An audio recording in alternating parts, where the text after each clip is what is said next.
Self-awareness, is it the key to overall success? What is it, and how can you make sure that you have it?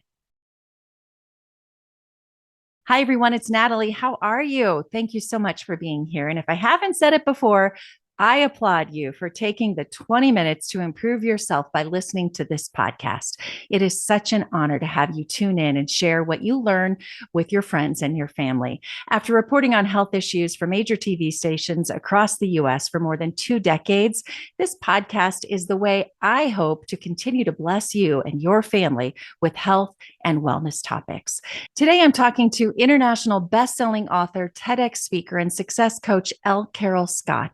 With a PhD in developmental psychology, Carol has worked with hundreds of children and families. She also has an MA in early childhood education and behavior analysis and a BA in human development and family life. She most certainly understands human behavior and motivation. She's guided by two truths that I think are very important today. You are not stuck with what you grew up with, and it's never too late for development do-overs.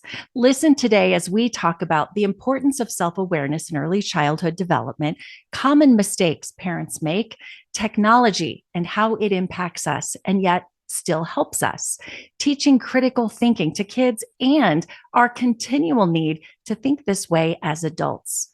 And also Carol's 7 self-aware success strategies and how you can learn them. You're going to love what you're about to learn today. Thanks again for being here. Let's get started.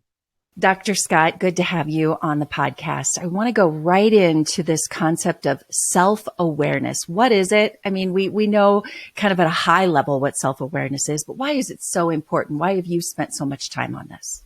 You know, what I discovered in my early part of my career working with young children and their families is that it is in the early years that we first really learn to be conscious of ourselves in relationship to others, which I think is at the heart of self-awareness, being aware of my impact on other people, not being like stressed and worried about it and constantly being socially anxious about it. That's like the negative side. The flip side of self-awareness is social anxiety. Mm-hmm. But to be conscious that I'm a person, you're a person, you and I are different, and I have an effect on you. You have an effect on me.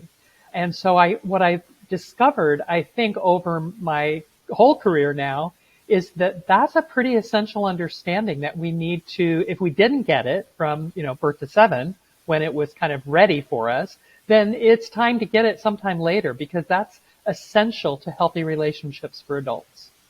So let's go to that 0 to 7, as you mentioned. Mm-hmm. For those who have kids in that range or they're thinking of having kids, how do we ensure that we're giving that to our kids, that we're helping them become self-aware? I think the first thing to realize and not be too scared of is that children are building their brains from birth mm-hmm. to 5, mostly from birth to 3, when it comes to the interpersonal stuff. Their brains are literally being wired by how we interact with them. And so the most important thing is to be aware that this is a person. From the moment of birth, this is a unique person. And to treat them with the respect that you would like to be treated as a person. To recognize that whatever they're doing right now, they're invested in it. They're there in the moment, in the now. So a baby who is reaching for something is working on so many levels, motor, cognitive, interaction with the world. They're activating so many different parts of their brain, and they don't need you to step in and do it for them. Let them do what they're doing and observe. So I really invite most parents of all ages of children, slow down, drop out of your warp speed adult life, slow down and just look at what your child is doing and watch, observe, and let them tell you when they want you to intervene. Wow. Okay. So what are the most common mistakes, other than jumping in and doing it for, which so many people, myself included, guilty? Mm-hmm. What are some of the other mistakes that we make in early childhood with our kids? I think number 2 on my list would be that we assume that a transitory developmental stage that's expected is an identity, is a permanent thing. The classic examples are your danger. So children from about 8 months to about 18 months go through this period where they're shy of other people. They feel like other people aren't safe. And if they get labeled as shy during that period, which is very common, particularly for girls, then for the rest of their lives, everyone thinks they're shy and they believe they're shy and they behave as if they're shy. But in fact, it's just a developmental stage that they're going to grow out of.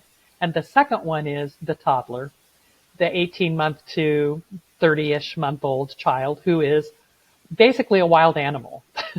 That's the way I think of them. They A lot of toddlers. Right, a lot of toddlers. Because for the first time, they're expressing a whole lot of stuff that's inside of them. What they think, what they feel, what they want is all coming to the surface, and they don't have the tools to express it well. They don't know how to be diplomatic. They don't even know how to really use words to ask for things yet. Their language isn't keeping up with their ability to interact with the world. And so we call them terrible twos. We call them, we refer to their emotional reactivity as a tantrum instead of, recognizing it as this is, just a moment of frustration that has gotten out of control. So I think letting children go through the developmental norms without labeling them and just saying, this is the way they are now, they're going to be different later. I'm not going to be having an 18-year-old who has these kind of tantrums that my 2-year-old is having. It's okay. Yeah. And if they to hear be that, present for them. right. I can only imagine now hearing that as a younger child at any age, you start to tell yourself that's what you are. And maybe that's shy. the next one is that we assume that because they're young and they can't talk, they don't understand what we're saying, but they do. Receptive language, the ability to understand language, way outpaces the ability to express in language. And so children understand what we're saying about them a long time before we maybe think they do. Okay, let's jump to the next stage. So you're saying that 0 to 7 age is critical for self-awareness. 0 to 3, most important, than 0 to 7, a different stage. Is that what I'm hearing? I think of it in kind of 3 steps. So from birth to 3, children wire 85% of their brain. Their brain is wired mostly around the social interactions that they have. Then from 3 to 5, they wire another 10% of their brain, and that's mostly around kind of school stuff, cognitive, labeling shapes, colors, numbers, that kind of thing. And then by 5, the brain is pretty totally wired, and they kind of know who they are, and they start practicing being who they are. They start practicing a personality from 5 to 7. So by the time they're 7, they're pretty solidly who they are going to be. It's a baseline. Now, lots of other events and experiences will shape that and, modify it over the years. But birth to 7 is when kids figure out who they are, who other people are, and what it means to be in relationship with other people. So what about for parents? I want to talk about kids after the age of 7 coming out of difficult situations or becoming self-aware if they are not already. And then I want to talk about adults in a minute when maybe you had a hard childhood or you're still as an adult trying to become more self-aware. So we know those ages are critical, but I think a lot of people listening, they might be past that. They might say, I think I messed that up. So for the, we mess a lot of things up, but it doesn't mean that we can't fix things. So let's go past age 7 for parents, and then we'll talk about adults. So the really good news is twofold. One, the brain is very plastic. We know that neuroplasticity is a really important feature of the brain. And so even people who have traumatic brain injuries from this can rewire their brain, or from a stroke, they can rewire their brain to do things that they used to be able to do with a different part of their brain. So we're not stuck with what we grew up with from birth to 7. That's one good piece of news. And the other is that you can start at any age. So doing what you could have done if you'd known better from birth to 3, starting that at 8 is not harmful. It's helpful, right? And so what we want to know is that at any point for any of us, recovery from whatever came before is a possibility. And the second really big important part of this is to know that no matter how much bad stuff happens, there is often good stuff that can balance it out. So we don't necessarily have to feel like we completely messed up a child because we weren't supporting the success strategies that they developed from birth to 7, as long as we recognize that, there were other good things happening. You don't have to be perfect 100% of the time. If you're good enough most of the time, it'll be okay. So what are some things we can do for our kids, say our teenagers who might be struggling with friendships and school and self-identity and awareness? Give us some tips and ways we can help strengthen that self-awareness. Great idea. So the self-aware success strategies that I coach people on as adults start with trust and independence. And those are strategies that are the natural strategies of the infant and toddler. And what they're about is, first of all, trust is about getting your needs met, knowing what you need and getting your needs met. And so at any age, you can start helping your teenager, your preteen, identify what is it that you need from other people. And these are social needs. Now, when you're a baby, it's things like feed me, change my diaper, put a blanket on me. But when you're 12, 13, 15, 18, it's more like, I need people to like me for who I am, to accept me for who I am. I need people who listen to me and don't interrupt me, who care about what I'm saying. To be able to start identifying some of those needs that we have, and then recognizing who in our life already does that well, and to maybe stop trying to rely on people to be something they're not. So if we really recognize that, if I recognize at 15 that I really need to have people in my life who like me just the way I am, then maybe it's time for me to stop fitting in with people who don't, right? Because they're not ever going to. And so maybe I need to turn my attention to the people who already like me the way that I am. Hey everyone, it's Natalie. I am excited to let you know that I'm opening up spaces for collaboration and advertising and sponsorship on this podcast and on my YouTube channel. If you're a brand looking to grow in the wellness, family, or mindfulness spaces, I would love to collaborate with you. You can find a link to get in touch with me in the show notes, and you can always find out more about what I'm up to on natalietysdal.com. The second strategy that I call independence, which goes with that toddler who's a little wild being, that adds what I think, what I feel, and what I want to what I need. So the infant is all about what I need. The toddler is about what I think, feel, and want. And so we also can, with older children, start asking them and helping them to focus in on, what are you thinking right now? What are the thoughts in your head? What are you, what's going on up there? What is it that you're feeling in your body? Get them focused on their body where emotions begin.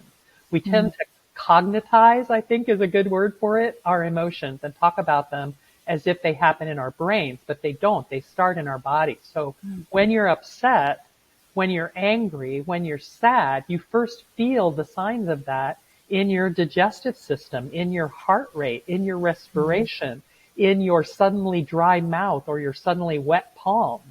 And so to help kids tune into their bodies with tools like mindfulness, meditation, yoga, stretching, things that drop you out of your brain and into your body, those are all really helpful no matter how old your child is. Yeah. So what I'm hearing is that as an adult, these are strategies we can use. Yeah. The key would, as a parent, I'm thinking two different things here. I have a 13-year-old, so middle school, you question everything, right? And they question everything. So I'm thinking like with my middle schooler, like using the strategies that you're telling me adults can use, asking those questions and getting them tuned in with their body first so they can start identifying some of these things. Yes. And, sort of the wonderful parallel to know is that the preschool years, 3 to 5, are called the first adolescence. And so really you're doing at 13, 14, 15, another version of 3, 4, and 5, like on steroids, because it's still all about finding out what is it I think, what is it I feel, what is it I want, and experimenting, with everything and feeling pretty fearless about everything. But the things that they can do at 13, 14, and 15 are like a lot more scary than what they can do at 3, 4, and 5, right? So true. Yeah. Yes. Well, it's interesting because I think we hear self-awareness and we think, who am I? What do I believe in? Like very, very surfacey. But when I hear your statements and when I first read about you, you say self-awareness is the key to success. I mean, that's a very big thing to be successful, all because of self-awareness. Explain that to me a little bit more. And so I think it begins with, how do you define success? So I don't define success as being about job title and salary. I define success as comfort in your life, as feeling connected to other people, as pursuing the dreams that you have. So let me introduce you to the third success strategy of the 3-year-old, which I call faith. Faith in the ability to do whatever you dream. Big dreams, imagining all the things. I can grow up to be a unicorn when I'm 3, right? So believing in yourself and believing in your abilities to achieve all the things that you can see for yourself. Well, that's going to be important to your success. And so if you know how you interact with other people, you know what you need from them, you know what you think, what you feel, and what you want in any given moment, and you believe in yourself, that's kind of the heart of success for me right there. And so it's really all about knowing what is it that I want from life and finding ways to do that. I'm often reminded when I talk about this of one of my advisors when I was in graduate school. She had 6 children, and they were all wildly different from each other. And she had a daughter who was a server in a restaurant, a daughter who was a psychologist, did therapy, and she had a son who was a busker. He juggled on street corners for a living. She was equally proud of their success because they all were doing exactly what they wanted to do. And I think that's the key, is if we think that the only success there is making good grades and growing up to have a 6-figure income with a big job title, then a lot of the things that children are interested in are going to be seen by them as unattractive rather than as success. Yeah. Or someone else's success. Yeah. I made my parents happy, or someone else happy, versus really feeling proud and happy for yourself. Well, that goes back to what I said. These are individual, unique beings. We have to see them for who they are. They're here for a reason. That's my spiritual perspective. Every child born is here for a reason and to fulfill an important role. So I don't want to derail the role that they're supposed to take and the direction they're here to take in their life by telling them to be like me. Yeah. What do you think of today's generation versus, when we grew up? Do we have, obviously we have other challenges. Technology is a challenge. Pressures in our world, a challenge. But is it harder to find self-awareness today versus what, say, we grew up with? I think it is because the world is very different. Childhood is not different. I will quote a colleague of mine who says often, children are the same. Childhood has changed, but children are the same. And so the experience of the trajectory, the sort of known developmental path, which is what I base the success strategies on, if known developmental milestones throughout those first 7 years, that hasn't changed, but the environment in which it occurs has changed dramatically. So when I was a child, and I'm considerably older than you are, Natalie, when I was a child, we didn't even have television in our home for a number of years. And then when we did, it was something that was like a special thing. We all gathered around the set and watched this one show on Sunday night or this one show on Thursday night, but we didn't have it on all the time. Well, now children are growing up with iPads and iPhones in their hands and getting media and technology into their brains probably way earlier than they should in many cases because of the fact that the brain is being wired, and a 3-year-old can't tell the difference between reality and fantasy yet. So everything that they see recorded on television, on any feed that they watch, to them is real.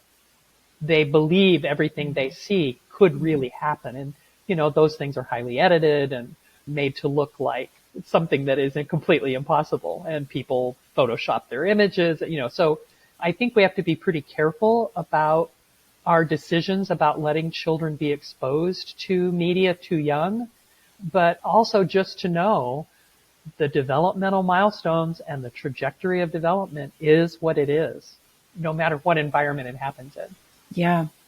I see it, and I teach in a high school now and doing education news and health news for so many years. I see a lot of kids who are so focused on technology, and I face the battle all the time as the mom of a 13-year-old boy, and in college, but especially that 13-year-old age. But I see that they're not exploring with their minds as much and maybe learning who they are, because it's so easy to just sit and let the world come at them with technology. I think that's and it just kind of feeds that, and the dopamine, whatever that is, it's like it's feeding me so they don't have to go find who they are and what interests they have and so many things. Right. Do you see that too? I do. And the technology can be a huge gift. I was in a class last night where somebody brought up what does that word really mean? And I'm like, I'm going to look it up on my phone. I pulled it up. What's the definition of, Sure. And it was right Absolutely there. Quick. And that's a marvelous use of the technology to answer our questions, to seek more information, to look for examples, to reach beyond what we know and get more resources. That's a rich resource. But to use it as a way to fill our time, and I think the real danger is just believing everything you see, everything you read. And so I think a big role for parents has become helping kids learn to be critical thinkers, learn to look at what they're consuming with a critical eye to, is this real? Could that really be that?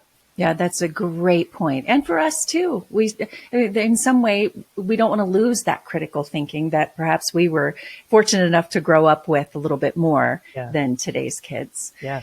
Well, I learned so much, and I appreciate this concept of self-awareness as an adult for my kids, for everyone, and really knowing who you are and what's important to you. But I want people to learn a little bit more about you, how they can continue to learn from you and where they can find you. Okay, great. Well, my website is lcarolscott.com. The L at the beginning is important. And I would like to offer everyone a little bookette. I have a little 29 pages, cover to cover PDF to send you that identifies the 7 self-aware success strategies, talks a little bit about how they develop in early childhood, and asks some questions to let you sort of assess for yourself, do I have these things? Do I have these success strategies in my relationships? It's called Becoming Yourself. And if you want to send me an email at carol@lcarolscott.com, I will return it to you as an attachment. Fantastic. Well, I know you're on social media as well. People can find you there. And thank you so much for the information, for helping us learn, and most of all, letting us know that it's never too late to learn who we are and to continue to grow. That's right. Thank you, Natalie. I really enjoyed being with you.